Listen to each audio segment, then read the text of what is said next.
ಶ್ರೀ ಗುರುಭ್ಯೋ ನಮಃ. ಇಂದು ನಾವು ಒಂದು ಒಳ್ಳೆಯ ಸಂಗತಿಯನ್ನ ತಿಳಿದುಕೊಳ್ಳಕ್ ಹೋಗೋಣ. ಮೊದಲು ನಮ್ಮದು ಭಾರತೀಯ ಸಂಸ್ಕೃತಿ. ಎಲ್ಲಾ ಮೂರ್ತಿಗಳನ್ನ ಕಲ್ಲಿನಲ್ಲಿ ಮೂರ್ತಿಗಳನ್ನ ಕೆತ್ತು ದೇವರೆಂದು ಭಾವಿಸುವ ನಮ್ಮ ಶ್ರೇಷ್ಠ ಸಂಸ್ಕೃತಿ ನಮ್ಮ ಹಿಂದೂ ಸಂಸ್ಕೃತಿ. ಹಾಗಾದ್ರೆ ನಾವು ಬೆಳಗ್ಗೆ ಎದ್ದ ತಕ್ಷಣ ಸ್ನಾನಾದಿ ಕಾರ್ಯಗಳನ್ನ ಮುಗಿಸಿ ದೇವರಿಗೆ ಪೂಜೆಯನ್ನ ಮಾಡ್ತೇವೆ. ಪೂಜೆಯನ್ನ ಮಾಡುವುದಕ್ಕಿಂತ ಮುಂಚೆ ಹಣೆಗೆ ತಿಲಕವನ್ನಿಟ್ಟುಕೊಂಡು ದೇವರಿಗೆ ದೀಪವನ್ನ ಹಚ್ಚಿಸ್ತೇವೆ.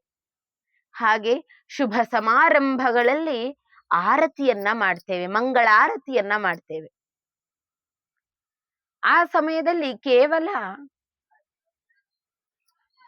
ಎಣ್ಣೆಯನ್ನ ಹಾಕಿಬಿಟ್ಟರೆ ದೀಪ ಉರಿಯದು. ಅದಕ್ಕೆ ಬತ್ತಿಯ ಹೂಬತ್ತಿಯ ಅವಶ್ಯಕತೆ ಕೂಡ ಇದೆ. ಒಂದು ಮಾತಿದೆ, ಉರಿದರೆ ಬತ್ತಿಯಂತೆ ಉರಿಯಬೇಕು ಅಂತ. ಎಲ್ಲಾ ಬತ್ತಿಗಳು ಕೂಡ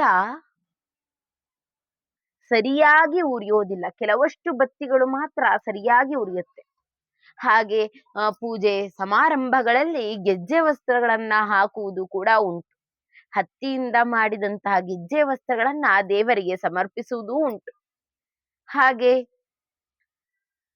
ತಿಂಡಿ ತಿನಿಸುಗಳನ್ನ ನಾವು ಮಾಡ್ತೇವೆ. ಹಬ್ಬದ ದಿನದಲ್ಲಿ ಮಧ್ಯಾಹ್ನದ ಊಟಕ್ಕೋಸ್ಕರ ಹಪ್ಪಳ, ಸಂಡಿಗೆ, ಬಾಳಕ ಇತ್ಯಾದಿಗಳನ್ನ ಮನೆಯ ಒಡತಿಯಾದಂತಹ ತಾಯಿ ಅಥವಾ ಅಜ್ಜಿ ಕರೆದು ಕೊಡ್ತಾಳೆ.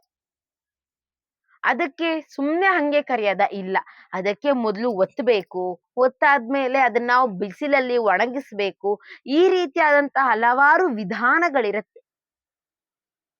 ಹಾಗೆ ಆ ವಿಷಯದಲ್ಲಿ ಕೆಲವಷ್ಟು ಎಲ್ಲರೂ ಕೂಡ ಹಪ್ಪಳವನ್ನ ಮಾಡೋದಿಲ್ಲ, ಎಲ್ಲರೂ ಕೂಡ ಬತ್ತಿಯನ್ನ ಮಾಡೋದಿಲ್ಲ. ಅಂಗಡಿಯಿಂದ ಅದನ್ನ ಖರೀದಿಸಲ್ಪಡ್ತಾರೆ. ಹಾಗಾದ್ರೆ ಅದನ್ನ ಮಾಡೋರು ಯಾರು? ಕೆಲವಷ್ಟು ಜನ ಮಾಡೋರು ಇರ್ತಾರೆ. ಅವರಿಗೆ ಪ್ರೋತ್ಸಾಹ ಕೊಡುವುದು ನಮ್ಮ ಕರ್ತವ್ಯ. ಅವರು ಮಾಡುವುದೇ ಈ ಸಮಾಜಕ್ಕೆ ಉಪಯೋಗ ಆಗ್ಲಿ ಅಂತ. ಸಂಸ್ಕೃತದಲ್ಲಿ ಒಂದು ಶ್ಲೋಕ ಇದೆ, ಪರೋಪಕಾರಾಯ ಫಲಂತಿ ವೃಕ್ಷಾಃ ಪರೋಪಕಾರಾಯ ದುಹಂತಿ ಗಾವಃ ಪರೋಪಕಾರಾಯ ವಹಂತಿ ನದ್ಯಃ ಪರೋಪಕಾರಾರ್ಥಮಿದಂ ಶರೀರಂ. ನಾವು ಗುಡಿ ಕೈಗಾರಿಕೆ ಅಂತ ಕೇಳಿರಬಹುದು. ಗುಡಿ ಕೈಗಾರಿಕೆಗಳಲ್ಲಿ ಬುಟ್ಟಿ ಮಾಡೋದಾಗಿರಬಹುದು, ಚಾಪೆ ಮಾಡೋದಾಗಿರಬಹುದು, ಬತ್ತಿಗಳನ್ನ ಮಾಡೋದಾಗಿರ್ಬಹುದು, ಇದೆಲ್ಲವೂ ಕೂಡ ಗುಡಿ ಕೈಗಾರಿಕೆಗಳು. ಗುಡಿ ಕೈಗಾರಿಕೆಗಳಲ್ಲಿ ಯಾವುದೇ ರೀತಿಯಾದಂತ ಸಂಬಳ ಇರೋದಿಲ್ಲ.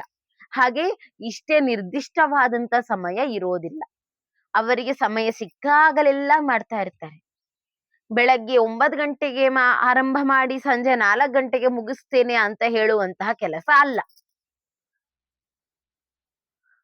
ಕೆಲವೊಂದು ಬಾರಿ ಮಾಡಿದಕ್ಕೆ ತಕ್ಕ ಪ್ರತಿಫಲವೂ ಕೂಡ ದೊರಕುವುದೂ ಇಲ್ಲ.